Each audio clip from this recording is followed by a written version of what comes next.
اگر وہ خرگوشوں کے پیچھے نہیں بھاگتا تو کبھی اسرائیل کو تباہ نہ کر پاتا۔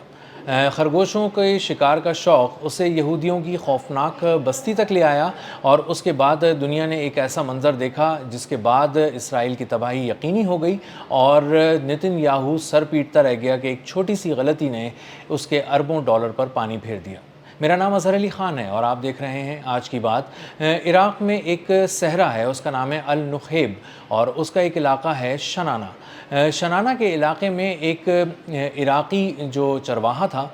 وہ اس کو شکار کا شوق ہوا، خرگوشوں کے شکار کا، صحرائی خرگوشوں کے شکار کا شوق ہوا، اور اس نے کہا کہ میں صحرا میں جاتا ہوں، خرگوشوں کا شکار کرتا ہوں۔ یہ شوق اس کو وہاں تک لے گیا، وہ اپنے بھائی کو بھی اپنے ساتھ لے کر گیا اور وہاں پر خرگوشوں کو ڈھونڈنے لگ گیا۔ جو صحرائی خرگوش تھے بڑی مشکل سے اس کے ہاتھ آئے، اور اس نے اس کو دیکھا اور اس کے پیچھے بھاگنا شروع کر دیا۔ بھاگتے بھاگتے وہ ایک مقام پر پہنچا جہاں پر اس کو محسوس ہوا کہ اس کے سر پر کچھ منڈلا رہا ہے۔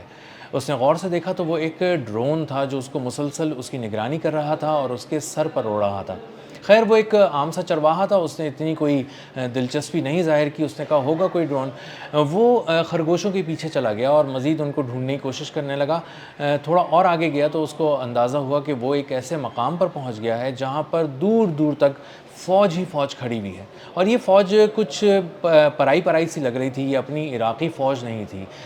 یہ ابھی وہ سوچ ہی رہا تھا کہ اس نے دیکھا کہ بہت سے ہیلی کاپٹرز یہاں پر اڑ رہے ہیں، کوئی اڑان بھر رہا ہے، کوئی اس وقت لینڈنگ کر رہا ہے، اور بہت ہی گہما گہمی ہے اس سارے فوجی اڈے پہ، اور یہ باقاعدہ ایک بہت بڑا فوجی اڈا بنا ہوا ہے۔ ابھی وہ یہ سب کچھ دیکھ ہی رہے تھے کہ ایک فوجی گاڑی بہت تیزی سے ان کی طرف آئی، اور اس میں سوار جو اہلکار تھے وہ صحرا کے جو ریت ہوتی ہے اس کی رنگ کی فوجی وردیاں انہوں نے پہنی ہوئی تھی۔ وہ نیچے اترے اور انہوں نے اس سے بہت سخت لہجے میں سوال کرنا شروع کیے۔ جو لہجہ تھا وہ عربی وہ عربی زبان رہے تھے، لیکن وہ عراقی ایکسنٹ نہیں تھا، وہ لب و لہجہ تھا جو جیسے عربی بولی جاتی ہے شام کی طرف، فلسطین کی طرف، یا اسرائیل کے قریب کی طرف۔ تو یہ جو لہجہ تھا اس نے انہیں تھوڑا سا مشکوک بنایا ان فوجیوں کو، اور اس نے کہا یہ ہماری ملک کی فوجی نہیں ہے، نہ ان کی وردی ویسی ہے، نہ یہ دیکھنے میں ایسے لگ رہے ہیں، اور نہ ہی یہ جو لہجہ ہے ان کا وہ بالکل اس طرح کا ہے جیسے عراقی لہجہ ہوتا ہے۔ انہوں نے بہت دیر جب سوال کر لیا اور مطمئن ہو گئے کہ یہ عام سے چرواہے ہیں، تو ان فوجیوں نے کہا کہ تم یہاں سے فوری طور پہ واپس چلے جاؤ اور یہاں نظر نہیں آنا، اگر تم نظر آئے تو پھر تمہیں ہم گولی مار دیں گے۔ یہ سخت لہجہ سن کر وہ واپس پلٹے، لیکن اس کے دل میں کہیں نہ کہیں یہ بات آ گئی تھی اس چرواہے کے کہ یہاں پہ کچھ عجیب اور کچھ مشکوک ہو رہا ہے اور مجھے اسے رپورٹ کرنا چاہیے۔ وہ بھاگا ہوا گیا، گھر واپس نہیں گیا، بھاگا ہوا گیا اور اپنی فوج کے پاس گیا، اور اس کی فوج کی ایک بیس کیمپ پہ پہنچا، اور اس نے کہا کہ میں نے کچھ عجیب قسم کے فوجی دیکھے ہیں، کچھ عجیب سے چہرے تھے، عجیب سے لہجے تھے، وہ کچھ عجیب ہی طرح مجھ سے سوال کر رہے تھے، اور ان کا لہجہ بہت سخت تھا، عموماً اس طرح سے ہمارے فوجی ہم سے بات نہیں کرتے ہیں۔ تو جب پوچھا ان سے عراقی فورسز نے کہ یہ تم نے کہاں دیکھا، تو اس نے کہا النخیب میں نے دیکھا ہے، اور یہ شنانہ کا علاقہ ہے، تقریباً 50 کلومیٹر دور ہے۔ تو انہوں نے کہا اچھا ٹھیک ہے، تم چیزیں درج کرا دو اور چلے جاؤ۔ وہ تمام تفصیل بتا کے جب وہ لکھ لی گئی تو وہ چلا گیا۔ اس کے بالکل اگلے دن ایک اور صاحب آئے، وہ بہت پریشان تھے، ان کا چہرہ اڑا ہوا تھا، اور وہ کہہ رہے تھے کہ میرے بیٹے کو مار دیا ظالموں نے، صحرا میں مار دیا۔ تو انہوں نے کہا کیا ہوا معاملہ؟ انہوں نے کہا کہ شنانہ میں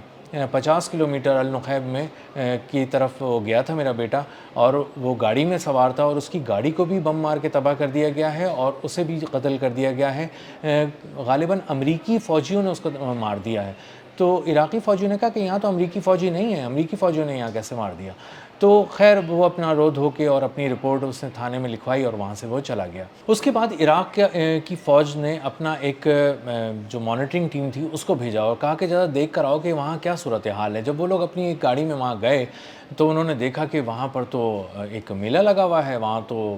ایک فوجی بیس بنا ہوا ہے، صحرا میں جو ہے وہ ہر طرف فوج ہے اور ایکوپمنٹ ہیں اور بہت ہی بھاری قسم کا سامان ہے جو جنگ لڑنے کے لیے ہوتا ہے، اور باقاعدہ وہاں پہ آپریشنز جاری ہیں فوجی۔ تو ملٹری آپریشنز دیکھنے کے بعد عراقی فوج ابھی کچھ سنبھل ہی نہیں پائی تھی یہ سارا معاملہ دیکھ کے کہ ان پہ شدید فائرنگ کی گئی بہت ہی بھاری ہتھیاروں سے، اور اس میں ایک عراقی فوجی جاں بحق ہو گیا، باقی زخمی ہو گیا، بڑی مشکل سے اپنی بیس واپس پہنچے، اور انہوں نے بتایا کہ وہاں پر اسرائیلی فوج آ کر کھڑی ہے اور وہ اسرائیل کا ایکوپمنٹ ہے، اور وہ واقعی جو آپ کو ہمیں شکایات بتائی گئی ہیں کہ وہاں پہ اس طرح سے معاملات ہو رہے ہیں وہ واقعی سچ ہے، اور وہاں پہ اسرائیل نے قبضہ جما لیا ہے۔ یہ سن کر عراقی فوج نے ایکشن کیا، اپنی حکومت کو بتایا، کافی دنیا بھر میں شور مچا، اور وہ فوجی بیسز جو ہے وہ رڈار پر آ گئے، ایک طرح سے وہ نظروں میں آ گئے دنیا کی، اور وہاں سے اسرائیل کو اپنے معاملات سمیٹنے پڑے۔ اب یہ سوال اٹھتا ہے یہاں پہ ذہن میں کہ اسرائیل عراق کے اندر کس طرح آ گیا، اور اس نے اپنی فوجی بیسز بھی یہاں پہ دو بنا لی اور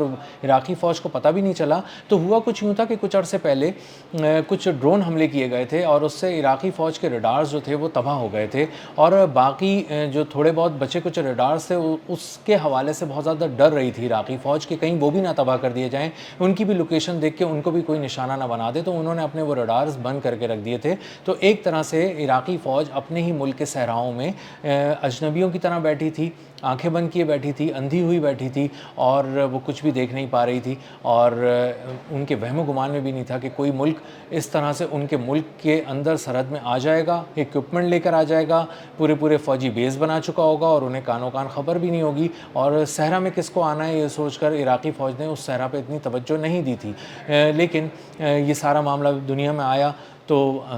پتہ چلا کہ کس طرح اسرائیل کا جو اربوں ڈالر کا جو ایکوپمنٹ تھا جو وہاں پہ رکھا ہوا تھا وہ اسے سمیٹنا پڑا اور وہاں سے جانا پڑا، اور یہ وہی فوجی اڈہ تھا جہاں سے اسرائیل مسلسل ایران پر حملے کر رہا تھا اور اس کو نقصان پہنچا رہا تھا۔ تو اس سچی کہانی سے پتہ چلا کہ ایک چرواہا اگر خرگوشوں کے پیچھے نہ جاتا تو وہ پورے اسرائیل کو تباہ نہ کر پاتا، اس کی فوج کو سب سے بڑا نقصان عراق میں نہ پہنچا پاتا، اور اس سے یہ بھی سبق ملتا ہے کہ اوپر والا چاہے تو وہ چونٹی سے ہاتھی کا شکار کرتا ہے اور ایک چرواہے سے پوری سپر پاور کو رون ڈالتا ہے۔ اب تک کے لیے اتنا ہی، ملتے ہیں اگلے ولاگ میں کسی نئی خبر، نئے تجزیے اور نئے زاویے کے ساتھ۔ اللہ حافظ۔